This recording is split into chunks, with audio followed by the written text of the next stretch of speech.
toca no chão vivia um hobbit. Não uma toca desagradável, suja e úmida, cheia de resto de minhocas e com cheiro de lodo. Tampouco uma toca seca, vazia e arenosa, sem nada em que sentar ou o que comer. Era a toca de um hobbit, e isso quer dizer conforto. Esse é o emblemático começo da obra sobre a qual a gente vai falar um pouquinho hoje, O Hobbit, de Tolkien. Meu nome é Marcos, eu sou o co-criador do canal O Peregrino da Terra-média. Antes de entrarmos no assunto, eu quero agradecer a todos que têm visto os nossos vídeos, na verdade. Têm visto os vídeos do nosso canal. E, mais do que isso, eu quero pedir para que vocês possam curtir os vídeos, não só assistir, mas curtir os vídeos, compartilhá-los e também se inscrever para que a gente continue motivado a produzir esse conteúdo para vocês. Porque, em primeiro lugar, uma das razões disso aqui é que a gente quer ter o prazer de curtir dessa obra, da obra do Tolkien, não só da obra do Tolkien, mas também de tudo aquilo que vem dela, que nasceu dela ao longo do tempo, e não só se limitar a esse escritor maravilhoso, mas à própria literatura fantástica e às produções fantásticas, né? Porque ser peregrino na Terra-média não é se limitar à Terra-média do Tolkien, esse escritor incrível e grandioso. Não. Quando eu falo de Terra-média, eu estou pensando na Féria, né? Na Terra das Fadas, na Terra da fantasia, do imaginário. Então eu quero novamente agradecer a todos que nos têm acompanhado. E se você assistir até o final desse vídeo, nós temos aqui, nós vamos dar para vocês uma razão ainda maior para que vocês possam se inscrever no canal. Sim, falar sobre o Hobbit é um grande desafio, né? É um grande desafio porque com essa obra o Tolkien ele inaugurou aquilo que a gente entende como literatura fantástica moderna. E não só por causa disso, assim, porque o primeiro resenhista, em 1937, quando a obra foi lançada, foi nada menos do que o C.S. Lewis, criador de Crônica de Nárnia. E como alguns de vocês sabem, C.S. Lewis ele era amigo íntimo de Tolkien, e não só isso, eles faziam parte de um grupo de escritores e de pensadores que trocavam ideias, chamados Inquilings. E nós queremos partir dessa breve resenha, das ideias dessa breve resenha do C.S. Lewis, do Hobbit, né? O primeiro argumento dele, é um argumento já convidativo, é que aqueles que esbarram no mundo apresentado pelo Hobbit, pelo livro Hobbit, nunca mais querem sair dele. Porque o mundo é tão atraente, é tão sedutor, que ele acaba se tornando indispensável para aqueles que leem essa obra com atenção. Isso é uma verdade, né? Não é em vão que se tornou um clássico. E essa era, inclusive, uma das previsões do próprio Lewis. Ele diz na resenha que certamente a obra se tornaria um clássico. Um outro argumento que ele apresenta é de que o livro é infantil só no sentido de que ele pode ser lido a partir da infância. Porque muita gente não lê esse tipo de literatura porque acredita que é bobinha, infantil, enfim, que não cabe, que não é adequada para adultos. Inclusive, em uma das edições das Crônicas de Nárnia, o Lewis justamente escreve um texto sobre literatura infantil e o que ele concebe como literatura infantil. E é interessante que ele traz a imagem do vagão, né? Que algumas pessoas acreditam que amadurecer, crescer implica deixar os vagões da infância para trás. Mas para ele não, ele acredita que ele continua acrescentando vagões na medida que ele se torna mais adulto, não deixa vagões para trás. Ou seja, ele não deixa o gosto pelo imaginário, pelo fantástico para trás porque ele se tornou adulto. Então, essa argumentação do Lewis sobre o Hobbit na sua resenha ela é muito interessante, né? Inclusive, ele diz que talvez uma criança, ao ler o Hobbit, vai achar as histórias muito engraçadas. Só com o tempo, depois talvez da 10ª ou da 11ª releitura, ele começa a perceber as camadas, né, de sofisticação trazidas pelo escritor Tolkien no Hobbit, né? Então é um grande desafio falar justamente porque é uma grande obra e realmente virou um clássico. O Hobbit ele foi publicado em 1937, para ser mais exato, no dia 2 de setembro de 1937, com uma tiragem de 1.500 volumes. Ele foi publicado em setembro, em dezembro já havia se esgotado, para vocês terem uma ideia, certo? E hoje acredita-se que ele já vendeu mais de 200 milhões de cópias no mundo. No mundo. Realmente se tornou um clássico da literatura infanto-juvenil, né? A primeira edição ela foi publicada com uma capa desenhada e idealizada pelo próprio Tolkien. Na parte de baixo dessa capa a gente consegue ver um desenho do Smaug. Na parte de cima a gente vê o esboço das montanhas, né? E na lombada, o que a gente consegue perceber, logo no centro da lombada do livro, da capa, a gente percebe aí 3 runas. 2 são duplicadas, equivalem ao TH, né? Ao TH de Thorin e Thror, né? E no centro, a runa equivalente a D, de Dor, que é de porta, porque a gente que conhece a história sabe como a porta é importante, que dá acesso à montanha. E a sobrecapa, ela também foi desenhada pelo Tolkien, a sobrecapa da edição de 1937.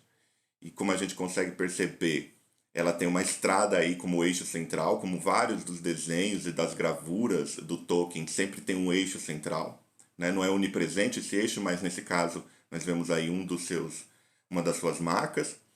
Tem a estrada como eixo central, essa estrada ela é ladeada por uma floresta, né? E logo lá no final tem a montanha. A edição brasileira de 2002, ela utilizou essa sobrecapa como capa. E aqui a gente vê que o sol, ele vem, não somente o sol, mas também o dragão, né? Ele vem em vermelho. Diferente da sobrecapa de 1937, o Tolkien sempre quis que ela viesse com o sol e o dragão em vermelho, mas naquela época não foi possível porque era muito caro imprimir essas cores, certo? A primeira edição em português, ela foi publicada em 1962 em Portugal e traduziram o título O Hobbit como O Gnomo. O próprio Tolkien teve acesso à edição e não gostou muito, porque ele acreditava que o nome O Hobbit não deveria ser traduzido. Por um motivo simples, um hobbit não é um gnomo. Então ele não aprovou essa tradução. E na verdade a gente tem que prestar atenção a uma coisa em relação ao Tolkien. Ele tinha muito cuidado com as palavras e com o significado delas.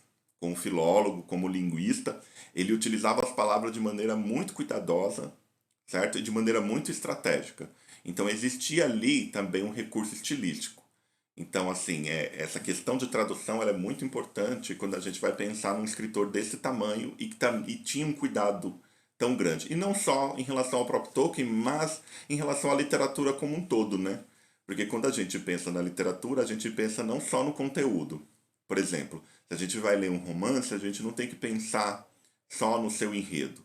A gente também tem que pensar no tipo de linguagem que o seu escritor utilizou, no estilo do seu escritor, né?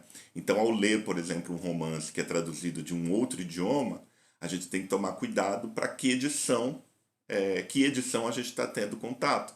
E no caso do Tolkien não é diferente.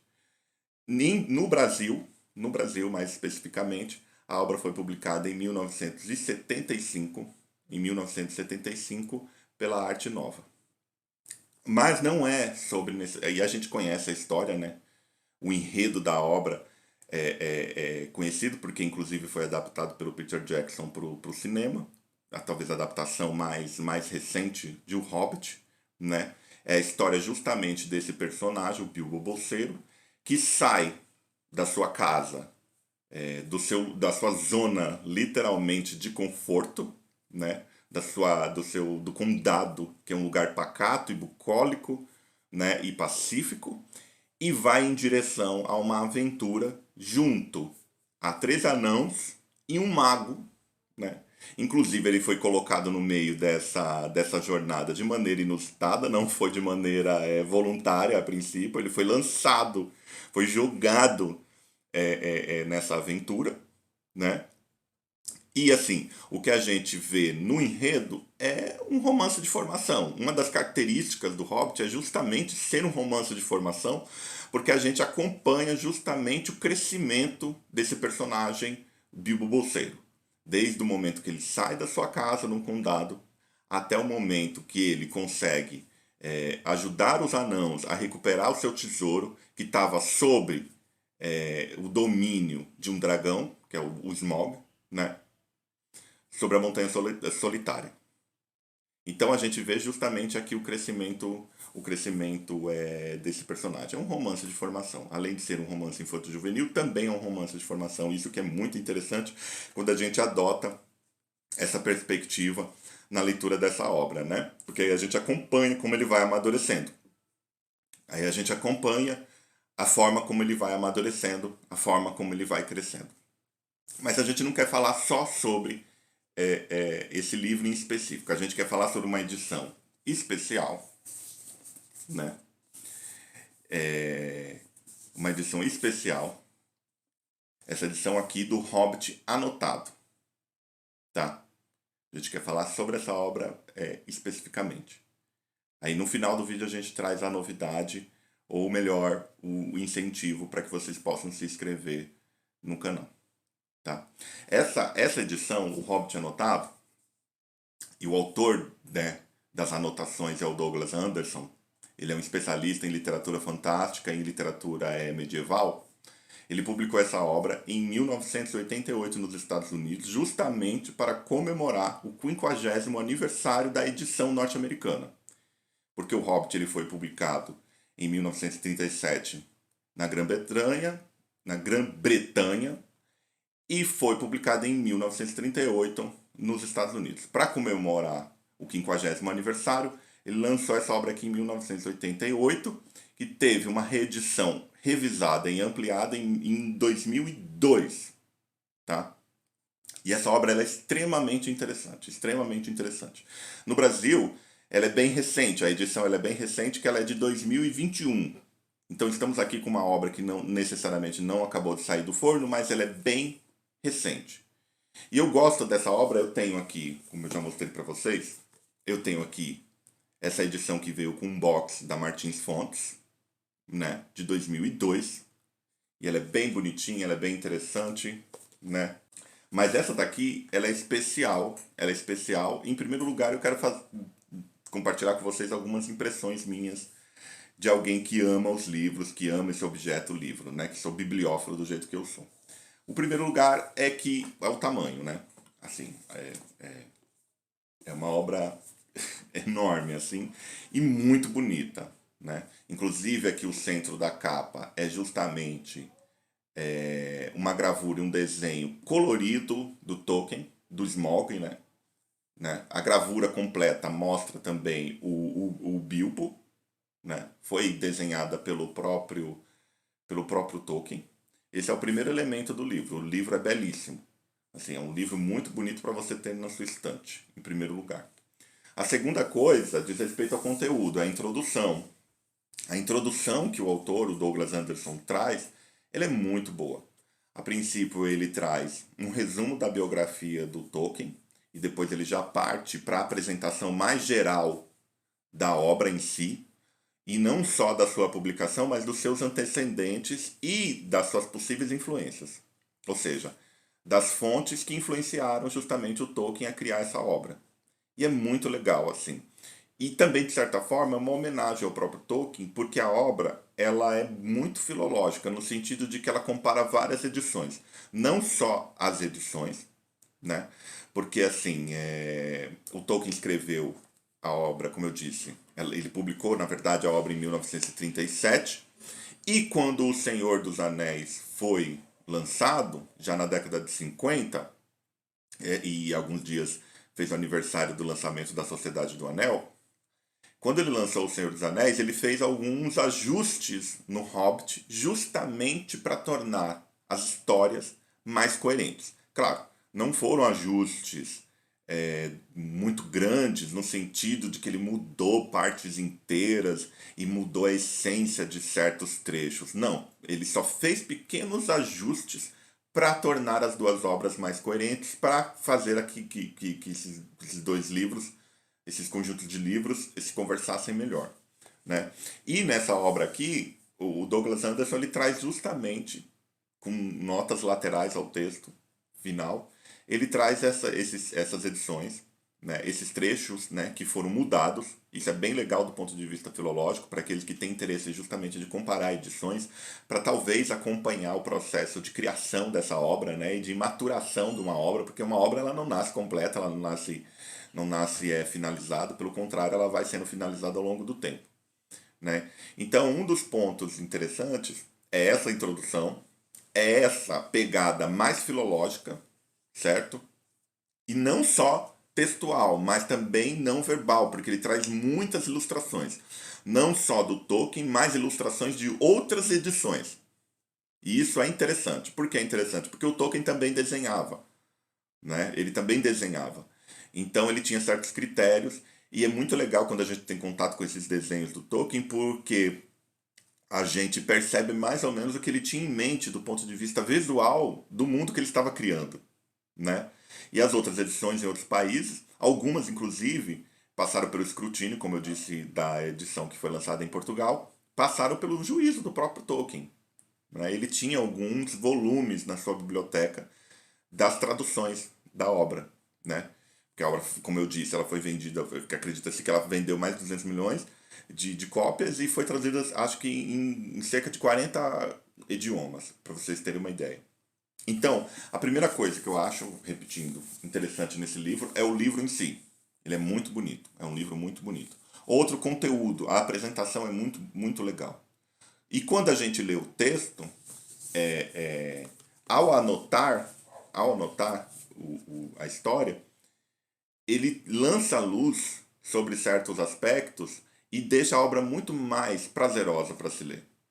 Porque o Douglas, ele tinha uma ideia em mente que é a mesma ideia que a gente tem para o próprio canal, que é quanto mais a gente compreende esse escritor, não só o enredo das suas histórias, os detalhes das suas histórias, mas também as implicações, os temas, os assuntos filosóficos, as discussões que ele consegue trazer, ele consegue suscitar através dessa obra, quanto mais a gente compreende, mais a gente tem prazer de ter contato com ela. Certo? E a novidade que eu quero compartilhar com vocês, não a novidade, é que a gente está aqui com uma meta muito modesta, que é chegar aos 100 inscritos no canal. E quando a gente chegar aos 100 inscritos no canal, a gente pretende presentear um de vocês com um volume desse aqui, tá? Do Hobbit anotado. Eu, particularmente, se ganhasse de presente uma obra dessa, ficaria muito feliz. E então eu acredito que é um grande presente, certo? Eu acho que nós estamos aí na metade da nossa meta. Por isso que eu quero continuar incentivando vocês não somente a verem os vídeos, mas também a compartilharem, a curtirem e se inscreverem no canal. Tá? Isso não é um sorteio, porque nós não somos a lotérica, nós não somos a lotérica, né? A loteria, na verdade. Nós não somos a loteria, né? Isso não é um sorteio. Nós pretendemos presentear um de vocês com um volume desse aqui. Tá bom? Espero que você tenha curtido o vídeo. Se você curtiu, aperta aí o botão embaixo, compartilha e volta a repetir. Se inscreve no canal. Até mais.